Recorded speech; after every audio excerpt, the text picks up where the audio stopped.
Hi అండి. అందరూ ఎలా ఉన్నారు? Welcome back to Diya sweet home. ఈరోజు వీడియోలో టమోటా రసాన్ని ఎలా తయారు చేసుకోవాలో చూద్దాము. ఈ టమోటా రసం టేస్ట్ చాలా బావుంటుంది. అలాగే చేయటానికి 10, 15 నిమిషాల కంటే ఎక్కువ టైం కూడా పట్టదు. ఈ టమోటా రసాన్ని వేడి వేడి అన్నంలో కొంచెం వేసుకొని తింటే పుల్ల పుల్లగా, ఘాటుగా చాలా బావుంటుంది.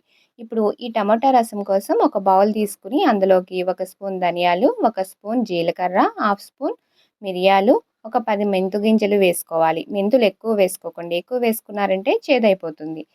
ఆ తర్వాత 3 ఎండుమిరపకాయలు, చిన్న సొంటి ముక్క, ఒక 7, 8 వెల్లుల్లి రెబ్బలు వేసుకోవాలి.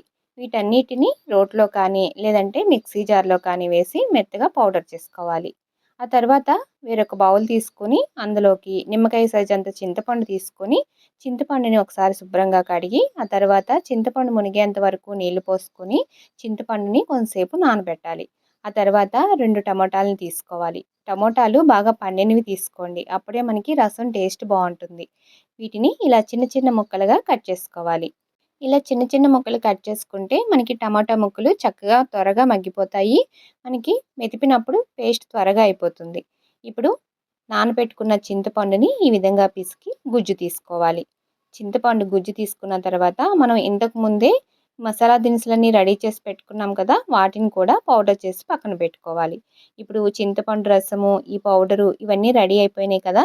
ఇప్పుడు స్టవ్ వెలిగించుకొని ఒక గిన్నె పెట్టుకొని అందులోకి 2 స్పూన్లు ఆయిల్ వేసుకోవాలి. ఆయిల్ వేడయిన తర్వాత ముందుగా ఒక స్పూన్ ఆవాలు, ఒక స్పూన్ జీలకర్ర, అలాగే 2 లేదా 3 ఎండుమిరపకాయలు వేసుకొని, కొంచెం కరివేపాకు వేసుకొని, అందులోనే కొంచెం ఇంగువ కూడా వేసుకొని తాలింపు పెట్టుకోవాలి. తాలింపు రెడీ అయిన తర్వాత ఇందులోకి మనం ముందుగా గ్రైండ్ చేసి పెట్టుకున్న ఈ మసాలా పౌడర్‌ని వేసుకొని, ఒక 2 నిమిషాలు సిమ్‌లోనే ఈ విధంగా వేయించుకోవాలి. ఆ తర్వాత కట్ చేసిన టమాటా ముక్కలు కూడా వేసుకొని, ఒకసారి బాగా కలుపుకొని, ఇందులోకి కొంచెం పసుపు, అలాగే రుచికి సరిపడినంత ఉప్పు వేసుకొని, ఒకసారి బాగా కలిపి, ఆ తర్వాత మూత పెట్టి ఒక 2, 3 నిమిషాల పాటు టమాటా ముక్కల్ని మగ్గనివ్వాలి.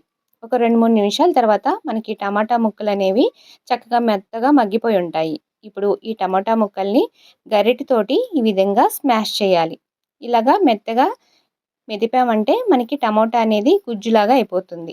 ముందే మనం టమోటాలని పిసికి వేసుకోవచ్చు. కానీ ఇలా ఆయిల్‌లో వేగిన తర్వాత ఈ విధంగా చేస్తే మనకి టేస్ట్ అనేది బావుంటుంది.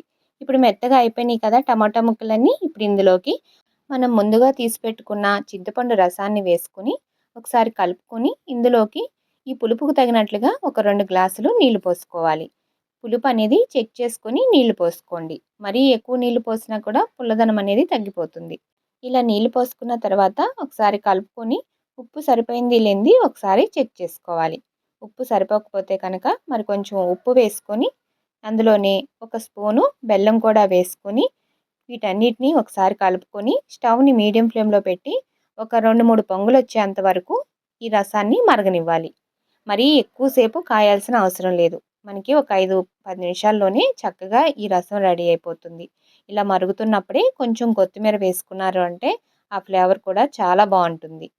చాలా సింపుల్‌గా చేసుకోవచ్చు. అలాగే టేస్ట్ కూడా చాలా బావుంటుంది. ఎప్పుడైనా జలుబు చేసినప్పుడు నోరు బాగుండక ఏమి తినాలనిపించదు కదా! అలాంటప్పుడు ఈ టమోటా రసం వేడి వేడి అన్నంలో వేసుకొని తింటే చాలా బావుంటుంది. ఇలా ఒక 2, 3 పొంగులొచ్చేంత వరకు మరగనిస్తే సరిపోతుంది. మరీ ఎక్కువ సేపు కాయాల్సిన అవసరం ఉండదు. ఈ టమోటా రసంలోకి వడియాలు నంచుకొని తిన్నా బావుంటుంది.